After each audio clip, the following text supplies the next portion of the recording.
Welcome to Rewatch and Rank. On this channel, we rewatch older TV shows, provide a summary and opinion on the episode before ranking each episode against each other. And today's episode is Merlin Season 3, Episode 4, The Crystal Cave. Episode in a nutshell is a brief reminder of what happened in the episode.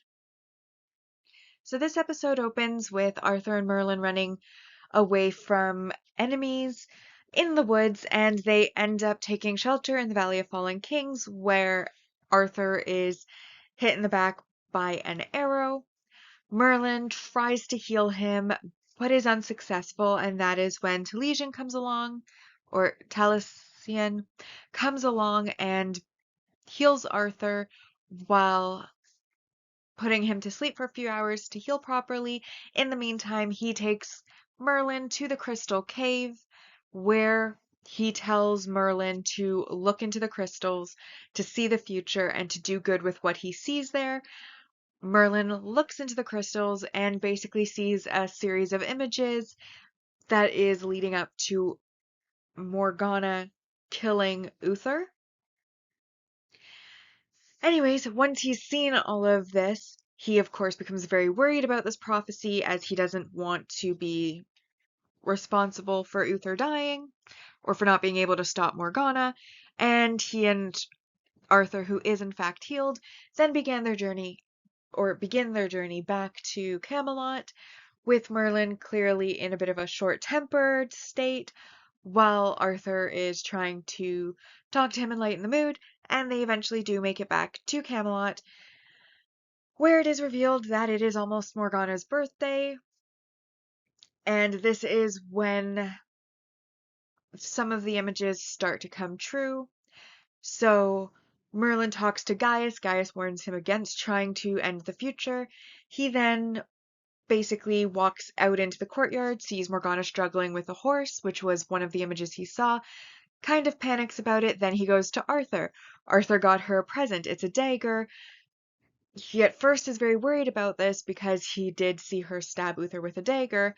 However, it's a very plain dagger, and the one that he had seen Morgana kill Uther with was very ornate, so this puts him in a better mood, and he goes to the banquet. However, at the banquet, Arthur ended up changing out the plain dagger for a more ornate one because Merlin had told him that girls like pretty things, and this, of course, means that his action has now changed the future to have it be in line with the prophecy, and so he then decides he has to stop it. He stakes out Morgana's room, sees her leaving her room, and afraid that she is going to go kill Uther, he basically uses magic to have her trip down the stairs, which causes a head wound and knocks her unconscious. While she's unconscious, Uther is very heavily grieving and reveals to Gaius that Morgana is his daughter, and therefore she has a claim to the throne. And not Merlin, mixing up the names here. Uther also hints to Gaius that he is going to allow any means to save her, including sorcery, because he cannot lose his daughter, which in her unconscious state we see her fingers twitching, showing that she is conscious enough to hear what he is saying. In the end, Merlin goes out to Kilgara, calls Kilgar, uses his authority as a Dragon Lord to force Kilgar to give him the knowledge on how to save Morgana. He then goes into her room and casts a spell to heal her brain damage and wake her up. When they come back, Uther is comforting her, and he thanks Gaius, who of course says he didn't do anything because he didn't, but Uther's saying, of course, overlooking it, not going to say anything about it, just overjoyed to have his daughter back. Meanwhile, we then see Morgana, who is meeting up with Morgause, who broke into Camelot because she didn't go meet her when she was leaving because she ended up getting tripped down the stairs. And Morgause thinks that it's really great that Uther is Morgana's father because that means Morgana has royal blood and a legitimate claim to the throne. But Morgana is very upset about, him lying to her entire life.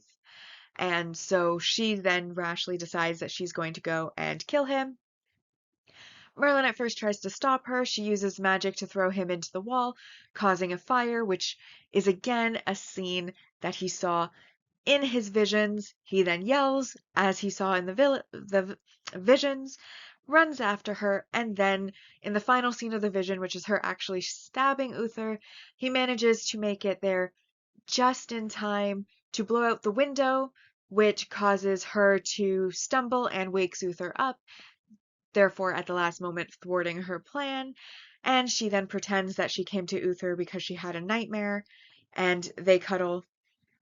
And Merlin has a final conversation with Gaius about how dangerous it was to try to change the future, and how every time he tried to avoid the future he saw, he ended up causing the scenes that he saw to happen. And so now it's time to rank this episode, and we will rank on our mostly objective ranking, followed by the personal ranking. So on our mostly objective ranking, we start with our single episode supporting character, which was Taliesin, who is the wizard who heals Arthur, and then leads Merlin to the Crystal Cave, urging him to look against his best judgment, and that is worth 1 point. Then we have our multi-season supporting character development, which is the information that Morgana is Uther's daughter being revealed, and this, of course, was worth 3 points, bringing us to 4. We then have some world building, which is the existence of the Crystal Cave in the Valley of the Fallen Kings, and that is worth another 4 points, bringing us to 8. However, we do have a negative, and while I'm calling it a character regression, but less of a regression and more of like an out-of-character moment, and that is the fact that Uther allows magic for healing Morgana. Now, we already know that Uther is a bit of a hypocrite. After all, he used magic to conceive Arthur, and when the outcome ended up not being what he expected, he then decided to hunt an entire people down. That is within his nature. He banned magic. But at the time that he used it for Arthur, technically it wasn't banned yet, so he wasn't breaking any laws by doing that. It just led to laws being created. But now the laws are in place, and he feels that he is above them, and that Morgana, being his daughter, is above them, and therefore he allows the use of magic to save her, despite banning it for everybody else and killing everybody who uses it, apparently not for his benefit. And given the extreme levels of hatred of magic that he has shown in past episodes, it is very out of character that he would agree to use it, even for Morgana, though the fact that she is his daughter, given that he's been prone to use it selfishly in the past, it's not necessarily completely out of character or a regressive character, but I feel like it still is worth the character regression, the negative 1 point, which leaves this with the 7 out of 10 on our mostly objective ranking for this episode.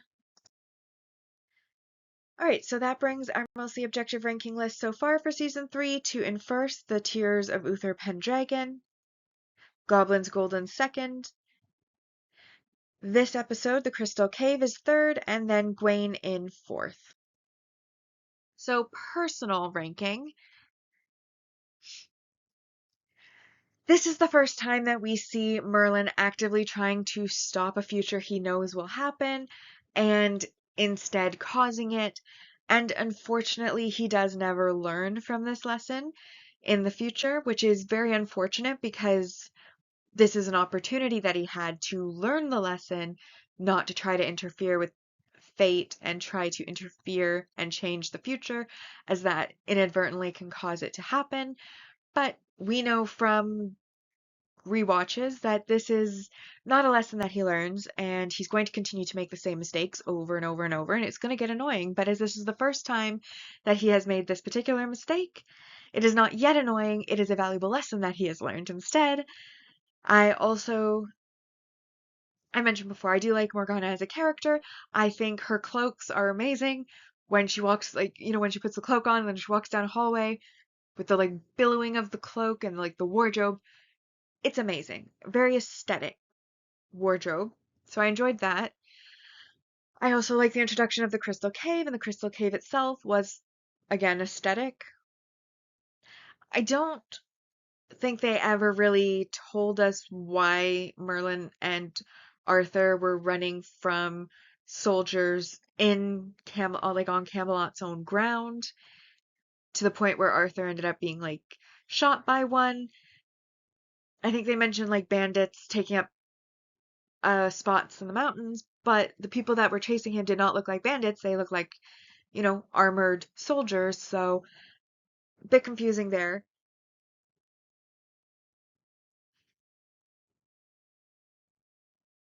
Overall, I thought that this was a good episode, but again, even in his conversation with Gaius, Merlin doesn't seem to learn.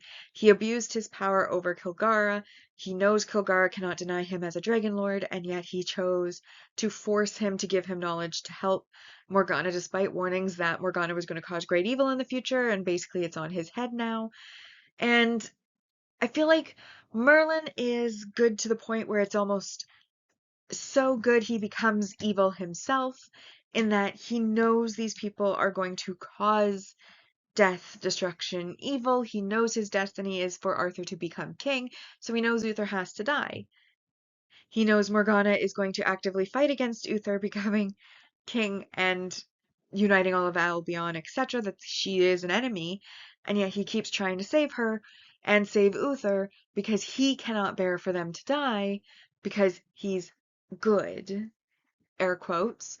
And yet, is it really good if you know somebody is evil and they are going to do evil and have done evil? So it's not like speculation. You know that they have done evil. Like Morgana has made several attempts on Uther's life. Uther has burned countless people, including while Merlin has been at Camelot. So he knows beyond shadow of a doubt that these two people are evil, will do evil, want to do evil, and have done evil.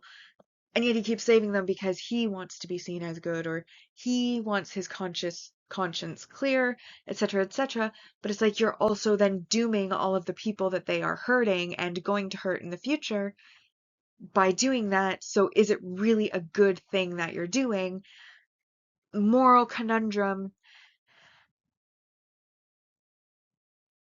But I do like the character of Morgana, and I do like the character of Uther, so I don't necessarily hate that they're sticking around a little bit longer.